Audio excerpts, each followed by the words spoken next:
Hello everyone, and welcome to my review for Jujutsu Kaisen Chapter 209. As always, if you haven't already, definitely be sure to like and subscribe. I'd like to try and hit at least 100 likes on this week's review. And without any further delay, let's get right into this week's chapter, shall we?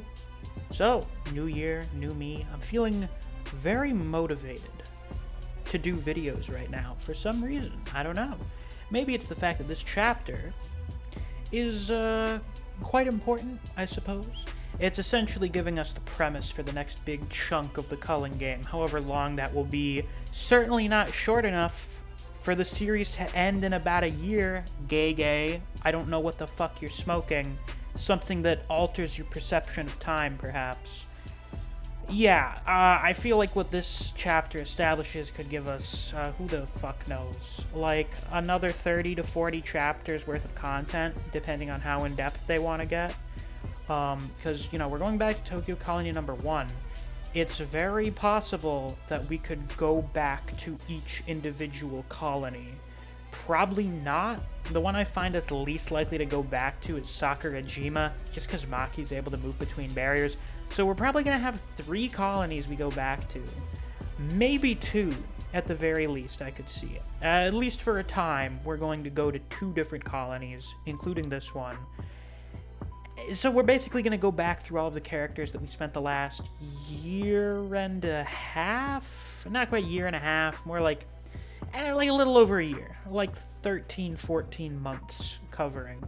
We're going to go over them again, as the conditions within the Culling game have changed.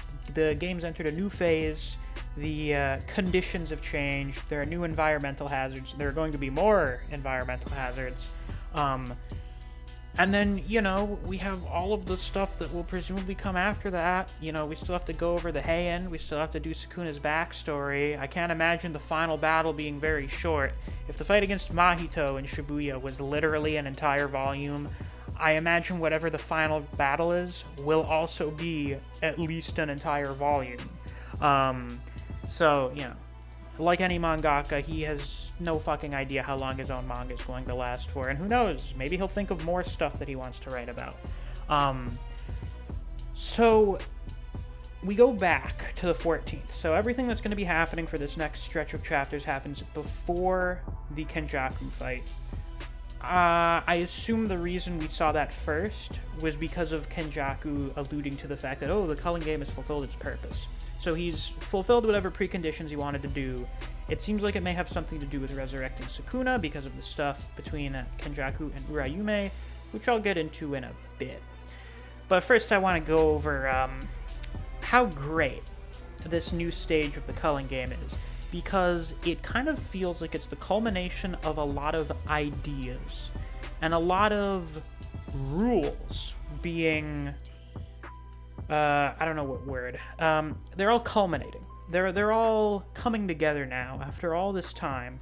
209 chapters worth of shit is finally all producing one single thing. They're all coming together into a singularity. You have everyone coming into the Culling game, all of these soldiers, and they're all capturing the weakest sorcerers they can get. Apparently the standard for weak sorcerers to these guys, or normal sorcerers to these guys, is like Remy. Remy shows up again, she gets flashbanged and tased. She's been arrested by the US military. Because she's fucking garbage. She's a bottom tier sorcerer. She sucks. And that seems to be the caliber of the people that the US military is taking into captivity. So, they're culling the really weak sorcerers.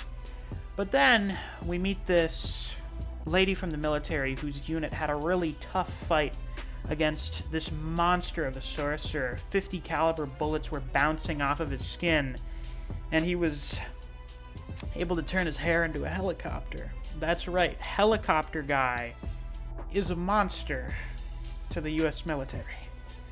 This guy who is like just above bottom tier shit is able to not be pierced by 50 caliber rounds and can take on very comfortably a unit of US armed forces before being killed. So Yeah, in case you didn't know how much, sorcerers and curse users scale above regular humans. Sounds about right. And, kind of scales with the general standard for grading that we got at the beginning of the series. You see, the grading system we got in like the first 5 chapters is interesting because it's totally irrelevant to the main characters. Like, anything below special grade is garbage. Basically, almost any character who's even remotely relevant can defeat a curse that qualifies to be a special grade. One of the finger bearer curses. And they suck. They're mid as shit. They're not very good. You beating one is, that's the qualification test for being an actual relevant character, I suppose. But that's all it takes to be a special grade. Like, 90% of the students can beat special grades. 90% of the characters can beat special grades. So, for the actual characters, the ranking system's irrelevant. It doesn't matter. But for normal humans, it's pretty accurate. Grade 4, you can beat it with a fucking stick. You want to fight like a grade 1? You need a fucking tank. You need a tank to kill a grade 1 curse, which is weaker than a grade 1 sorcerer. It's on par with, like, a grade 2 sorcerer. So, I assume they used, like, a tank or some kind of RPG round to kill Helicopter Guy. So this is actually pretty in line with the scaling that we established right at the very start of the series. It's finally coming around now to being sort of relevant in a way, which is interesting. Now, there are 2 things to take from this. One, it's really funny that Helicopter Guy is a monster to these people. I mean, imagine if they ran into Ryu, who would just kind of sneeze in their general direction and reduce an entire platoon to atoms, pretty much. Like, it's a fucking joke. Special grade sorcerers or the disaster curses are gonna be gods to these people. They might as well be. Because it takes fucking more than a cluster bomb to kill these people. The other thing is that the sorcerers are killing sorcerers. The soldiers are killing sorcerers, and they're not sorcerers themselves.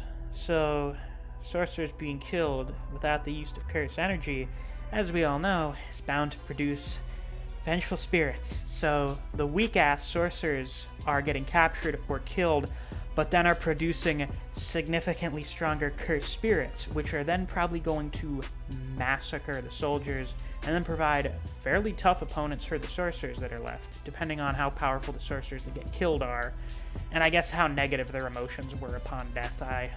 I suppose that's also a factor into what caliber of strength the vengeful spirits would be.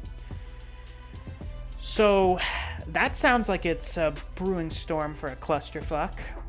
And then Kenjaku mentions that, I had them deploy at night, and then released a bunch of cursed spirits into the colonies at night, because the night is when curses like to come out, and that's when they're the most active. That's what we found out right after Shibuya, when Yuji and Chozo were going around hunting curses. So that's another thing coming back and being relevant. And although apparently foreigners cannot produce curse energy, or they can't control it, for the most part, we have some anomalies like Miguel and the people in his tribe. Even they can produce cursed energy upon death, because the stress induced by death can cause quote-unquote mutation, which I guess, theoretically just be breaking in the DNA strands or something. That's allowing the brain to produce cursed energy, or it breaks through to a part of the brain and lets it produce cursed energy. Not a lot, but some. A noticeable amount. Enough to notice. Maybe like a milk jug's worth of cursed energy. But the US and other countries are deploying their soldiers into the colonies. And the US deployed, what was it, like 600 or 1,000? I can't remember what the amount of people in a battalion is.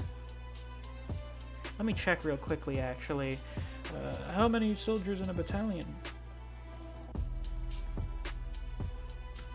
It is 1,000. So yeah, 1,000 people being released into Tokyo Colony number 1. And then you have who knows how many others being released into the other colonies. Maybe it's 1,000 in there as well. And you're going to get yourselves like at least 1,000 gallons worth of cursed energy from these presumably kind of strong cursed spirits going around and killing them all. So you're introducing a bunch more cursed energy. You're having the soldiers kill off sorcerers, which causes them to turn into vengeful spirits, which have way more cursed energy. And then you have the existing sorcerers in there who are experiencing negative emotions. They're going to be killing each other and producing more cursed energy. So I would say, all in all, this is a fairly solid plan for maximizing cursed energy by killing a fuckload of people and causing as much chaos as physically possible. But what's the point of it all? Well, kind of seems like it's supposed to be merging with Tengen, but even that's kind of up in the air now. Who knows? Tengen seems to be aware of some true motive that Kenjaku has. Or, merging with Tengen does lead to the Mega Curse thing, so who knows? But there may be something else there. And Uraume is still talking about resurrecting Sukuna. They've gone to a place which Uraume thinks may be a good place to provide a bath that can please Sukuna. The exact meaning of the bath described may mean just a bath, or it may be some kind of spiritual cleansing of body parts, like Sukuna's fingers, I don't know. But where is this place that I completely didn't pick up on when I read the chapter?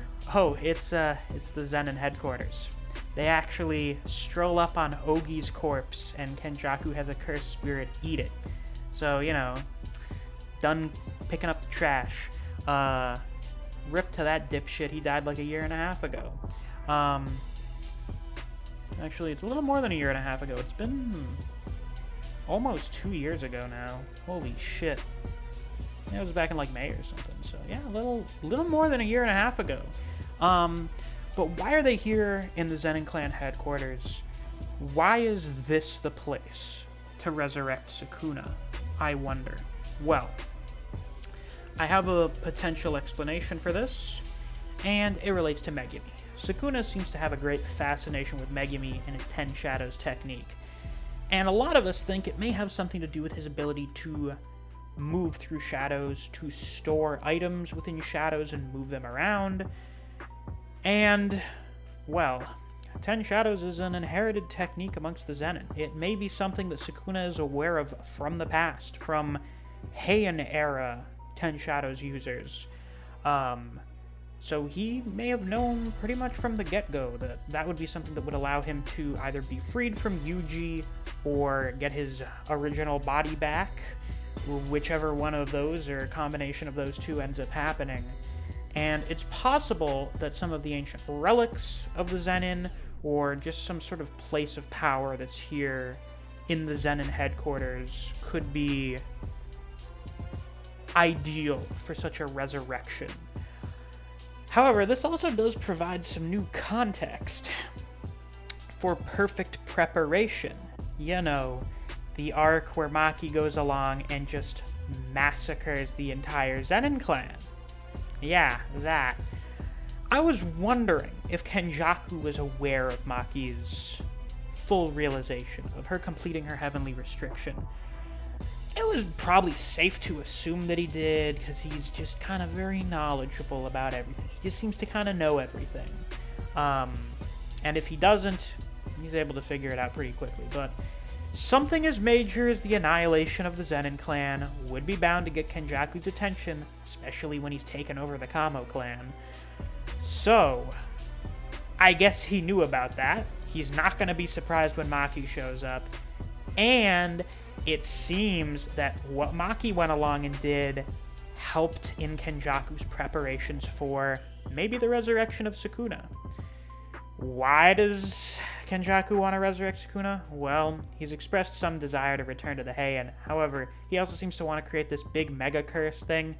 Maybe he wants Sukuna to fight it, because he thinks that'd be cool. I mean, pretty sure all of us agree that would be pretty cool. Maybe he wants it to eat Sukuna. Maybe he wants Sukuna to get absorbed too. Then it would most certainly be fucking invincible at that point. It's hard to say, but this definitely kind of recontextualizes that little mini arc, doesn't it? Whose preparation is going perfectly now, I wonder. So, chapter ends off with us picking back up with the main characters, Yuji, Megumi, and now Takaba and the Angel. So, I imagine the next few chapters is going to be them fighting off the US military and then encountering some curses. And what do you know? We're finally back to fighting curses. I know, some of you may have forgotten that sorcerers are supposed to be fighting curses most of the time and not fellow sorcerers. Because, it's a shonen series. No one ever keeps fighting the demon monster things that they're supposed to be fighting at the start of the series. But they're back.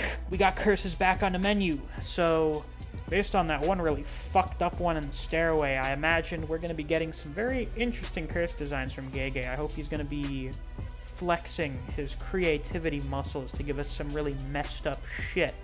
And some really cool fights, because, curses are pretty cool. And if they're Heian era curses, they're going to be pretty cracked.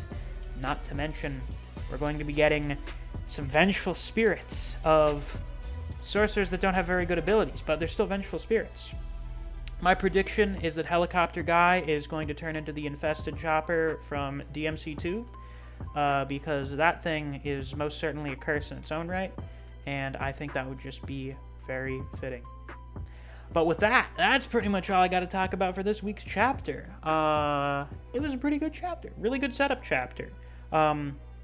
Safe to assume, whenever we get to the end of this next big stretch of the Culling game, which seems like it may be the second half of the Culling game, the way Kenjaku talked about it when we got to his fight in the Tomb of the Star, seemed like the Culling game was effectively over at that point. It had fulfilled its purpose. So I figure, however this next stretch of it ends is not going to be good news for our protagonists.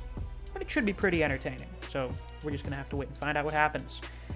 But with that, that's all I've got for this week's review. If you enjoyed, please be sure to like, comment, subscribe, and click that notification bell so you don't miss any of my uploads. I do Jujutsu Kaisen chapter reactions and reviews every week that we get a new chapter. I will be trying to do a review every week for every chapter. Let's see how long I can stick to that. If you enjoy discussing Jujutsu Kaisen with other people, or you just enjoy the content I produce on this channel, I highly suggest you check out my Discord server. I have a link to that down in the description. Thanks for watching. I'll see you guys around. Take care.